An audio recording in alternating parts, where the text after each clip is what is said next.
Pascal Drouot, bonsoir, merci d'être avec nous. Nous passons au Venezuela et je vais dans un instant vous présenter la situation. Nous passons au Venezuela parce que la situation l'exige, la situation déjà forte, envenimée entre les États-Unis de Donald Trump et le Venezuela de Nicolás Maduro serait-elle en train de basculer vers une action militaire?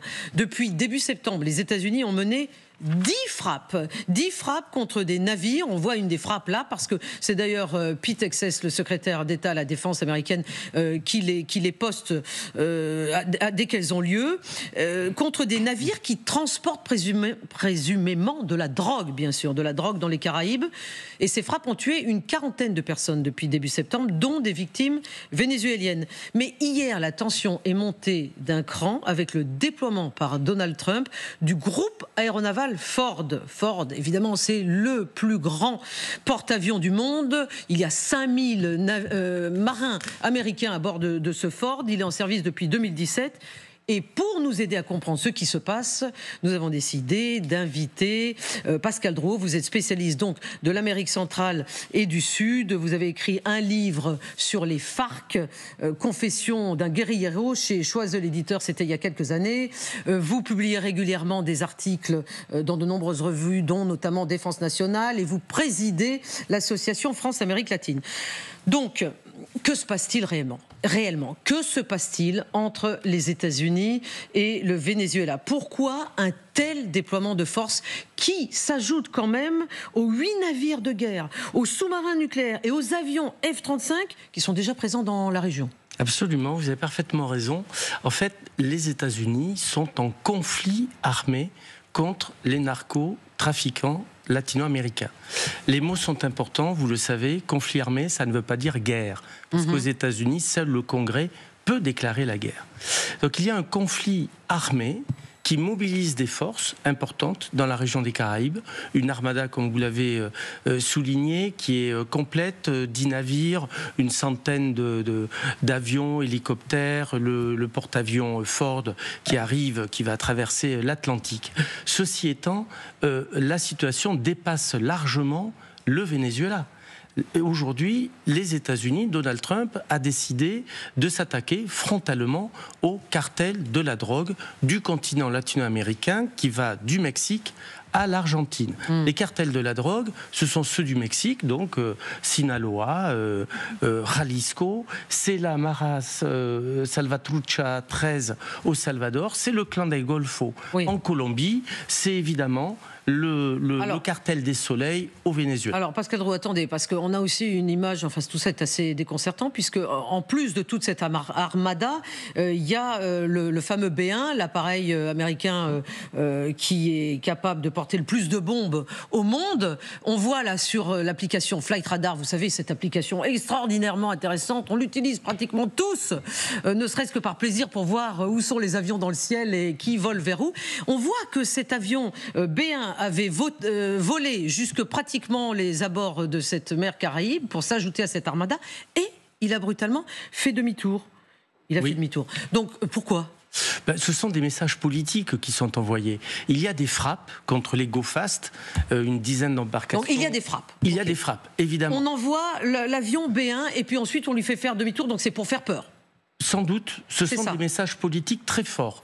Depuis le retour de Donald Trump à la Maison-Blanche, il y a 2 piliers fondamentaux pour l'administration américaine. Un, l'immigration qui provient d'Haïti et du Venezuela. Il ne faut quand même pas oublier que ce pays de 30 millions d'habitants a vu 6 à 8 millions de ses compatriotes partir à pied depuis 2018. Donc il y a un problème évidemment de gouvernance avec le Venezuela, mais il s'agit de dire pour Donald Trump, maintenant la fiesta c'est terminé. Bon, en tout cas, oui, la fiesta c'est terminé, mais ces pays en question ont des présidents, des gouvernements et qui s'insurgent, et je pense notamment à Nicolás Maduro, qui évidemment est absolument furieux de toutes ces actions de la part de Donald Trump, et jeudi, il a réagi en se faisant extrêmement menaçant. Donc il va dans le sens de Donald Trump. Toutes les forces militaires du monde connaissent la puissance du missile Iglas. Et le Venezuela a déployé pas moins de 5000 Iglas dans des positions clés de défense aérienne afin d'assurer la paix, la stabilité et la tranquillité de son peuple. La paz, la estabilidad, la tranquilidad de nuestro pueblo. Más de 5000. Plus de 5000. Cet équipement de simulation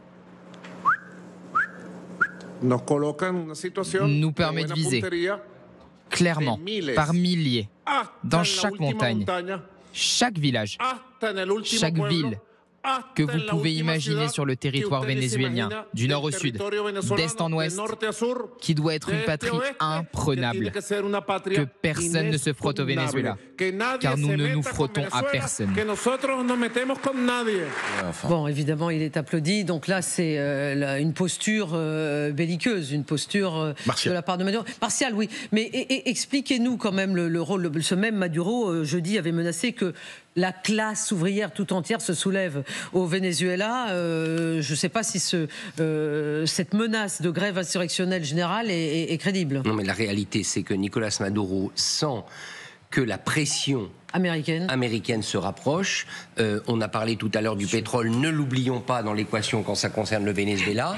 Et par ailleurs, il est à la tête d'un régime qu'on peut qualifier de narco-régime. Oui. Les forces armées vénézuéliennes sont complètement gangrénées par le trafic de drogue. Oui. C'est clair. Oui. Donc, de ce point de vue, ce qu'il dit là, les gens auxquels il parle, les officiers auxquels il parle, certains d'entre eux sont sans doute directement impliqués dans le transit de la drogue, puisqu'il s'agit du transit de la drogue qui vient de Colombie. Après, il y a une inquiétude. On peut soit commenter, soit réjouir ce qui est en train de se passer entre les États-Unis et les cartels. Il faut aussi savoir que les cartels vont chercher d'autres routes pour exporter la drogue et que bien évidemment, vers qui tout ça va se tourner, c'est l'Europe. Et quand même, gardons un œil sur la Guyane et les Antilles françaises qui peuvent devenir des routes alternatives pour les passeurs en cas de gros troubles au Venezuela. Aurélien Duchesne. Oui, alors déjà, le camarade Maduro dit que le Venezuela ne se frotte à personne et qu'ils sont pacifiques. Il y a un an, c'est lui qui menaçait d'envahir son voisin, le Guyana, de prendre les 2/3 de son pays, de sa superficie. C'est une question de pétrole aussi. Oui, absolument, de pétrole. Sûr. Parce que, alors, le Venezuela, ils ont des problèmes d'extraction et d'exportation de leur propre pétrole. Ils ont même importé, comme la Russie maintenant, du pétrole raffiné au plus fort de la crise économique dans laquelle ils étaient tombés. Deuxièmement, l'armée est une des rares institutions de la révolution bolivarienne, pour reprendre les termes du régime, qui était à l'abri de la crise. Oui, vous maîtrisez bien les termes du régime. Un certain Jean-Luc M en France avait ouvertement revendiqué comme modèle la révolution bolivarienne. Il est un petit peu arrêté maintenant, mais l'armée, c'était une des rares institutions encore financées au Venezuela aussi, parce que c'est la dernière porte de salut du régime. Et quand on voit à quel point ça a failli dégénérer en 2018, on aurait pu finir peut-être en guerre civile, c'est plutôt ça le risque pour le Venezuela. C'est plutôt la violence interne du régime. Mais Général Richoux, si le Ford quitte la Méditerranée, s'éloigne de l'Ukraine, s'éloigne de Gaza pour arriver là, c'est quand même un signe. Ah bah c'est un signe, bien entendu. Là, il veut mettre la pression. Et puis, alors, le Venezuela, j'allais dire, je ferai une comparaison un peu osée, peut-être, mais son armée est à peu près aussi en forme que l'armée iranienne est en forme après les sanctions depuis 1979. C'est du matériel vieillissant. Alors, ils ont une armée de 150 000 hommes. Il y a une milice bolivarienne qui est censée pouvoir monter à 4 millions et demi de personnes, me semble-t-il. Tout ça, c'est de la propagande. En revanche, l'armée de l'air, c'est une quarantaine d'appareils, de chasseurs. La marine, c'est pareil. Sous sanction, il y a des vieux F-16. Enfin, c'est une armée, de toute manière, face à la menace des États-Unis, ne tient pas la route. Alors, c'est là que c'est malin de les traiter de terroristes, parce qu'ils donnent une légitimité à l'action, comme ils donnent contre Daesh, Al-Qaïda, etc., en disant, si c'est des terroristes, eh bien, ce sont des ennemis, et à ce moment-là, les règles de droit commun ne s'appliquent plus. D'ailleurs, ils soutiennent le Hamas. Le Venezuela soutient le Hamas, c'est des terroristes aussi. Voilà, c'est très malin. Pascal Drouot, est-ce que la prochaine étape, c'est justement une opération militaire au sol? Est-ce qu'on irait jusque-là ou pas du tout? Dans l'absolu, oui, mais je n'y crois pas. Je pense qu'il va y avoir des frappes, en effet, contre les structures des cartels. Maintenant, vous avez tous raison, Nicolas Maduro, il ne faut pas l'oublier, c'est l'homme qui a volé les élections présidentielles le 28 juillet dernier. Il les a volées, il n'a jamais produit d'actes électoraux. Donc Donald Trump, il veut faire d'une pierre deux coups, c'est-à-dire le changement de régime, évidemment, ça l'arrangerait. Bien évidemment. Pourquoi? Parce que Caracas, Bogota ou ce qui se passe à Kiev, c'est unis par ce sentiment de sécurité. Il y a en Amérique latine aujourd'hui une fracture, une forme de rideau de fer entre le Sud global, offensif, anti-occidental, anti-américain, qui est porté par Nicolás Maduro et par Gustavo Petro en Colombie, dont on parlera peut-être, et ceux qui défendent, on va dire, un Occident global. Le voisin du Venezuela, Trinidad et Tobago, Madame Pessar, la première ministre, elle soutient bien évidemment l'initiative américaine qui d'ailleurs constitue une coalition. Donc Nicolás Maduro, il est au pouvoir depuis 2013, il a usurpé le pouvoir en 2018, il a volé les élections de l'année dernière, ses opposants, Edmundo González, qui s'est réfugié en Espagne, et surtout la nouvelle prix Nobel de la paix, oui, la nouvelle Maria Corina Machado, qui vit en clandestinité, on ne sait pas où elle est dans son propre pays, parce que ses jours sont en danger, sa vie est en danger. Ce sont eux qui sont vraiment les garants d'une démocratie qui a disparu au Venezuela, et comme vous le rappeliez très justement aussi, le pétrole est évidemment un enjeu. Est-ce que vous vous rendez compte que le Venezuela, ce sont les premières réserves de pétrole au monde.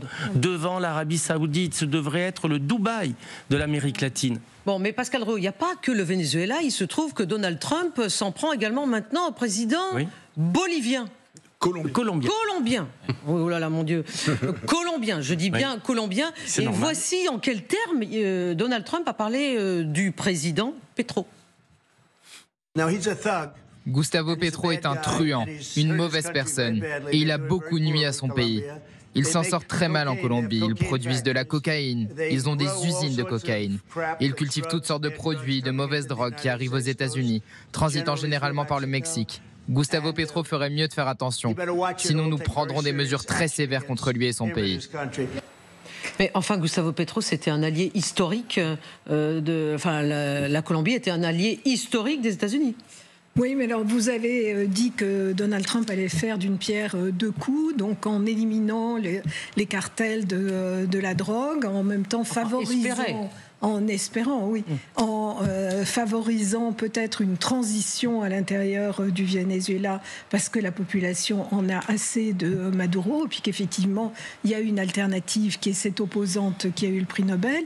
Mais il y a aussi une autre raison, c'est que Donald Trump a décidé de remettre en vigueur la doctrine de Monroe, c'est-à-dire que c'est les États-Unis qui décident de ce qui se passe dans l'ensemble de l'Amérique. Et en fait, ce qui est intéressant, c'est que Xi Jinping est allé en Amérique latine plus souvent que Biden, Obama, Donald Trump réunis. Et bien là, Pascal Draoult va nous expliquer pourquoi. Il y a cette présence très forte de la Chine dans l'ensemble du continent. Oui, et donc, c'est une occasion, effectivement, de... mettre fin à cela. Pascal Roux, effectivement, est-ce que c'est cela? Est-ce que l'Amérique latine, c'est il y a un arrière-fond chinois? Mais bien sûr, l'Amérique latine est chinoise. Premier client du Brésil, qui est la première économie latino-américaine. Un des clients principaux commerciaux du Mexique, la deuxième économie. De l'Argentine, malgré Milei, par exemple. L'Équateur, c'est Chinaland.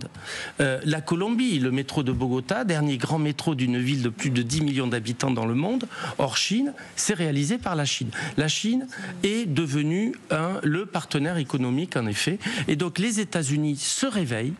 Donald Trump, en revenant à la Maison-Blanche, s'est réveillé et ils arrivent de loin. Et ils ont un long chemin à parcourir. Pourquoi? Parce que depuis la chute du mur de Berlin, je vous rejoins, mais depuis la chute du mur de Berlin, l'Amérique latine, elle s'est diversifiée. La Chine s'est engouffrée après l'Afrique. D'ailleurs, il va falloir penser au lien entre l'Afrique et l'Amérique latine, à ces nouvelles routes des éléphants, ces routes commerciales que la Chine va essayer de favoriser. Et nous, Européens, allons encore être à la traîne.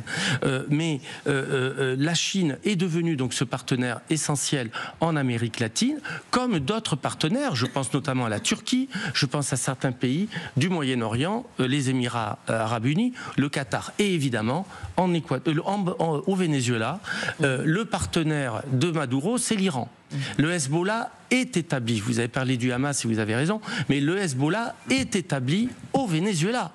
Donc nous sommes dans cette fragmentation et en effet, Donald Trump, qui a fixé comme pilier dans sa relation avec la frontière sud, je ne parle pas du Mexique, puisque le Mexique est le premier partenaire commercial des États-Unis, devant la Chine d'ailleurs. Hein. D'ailleurs, il prend soin de ménager Madame Sheinbaum. Mais il a bien raison. Mexicaine. Mais bien sûr, nous sommes tout de suite sur la frontière. Mais en effet, Donald Trump s'est attelé à la problématique migratoire parce que derrière, il y a cette réalité, une réalité de confrontation idéologique, un Sud global offensif porté par Venezuela et Gustavo Petro, qui est un ancien guerriero du M19, qui n'a pas arrêté de provoquer les États-Unis depuis les attaques du 7 octobre.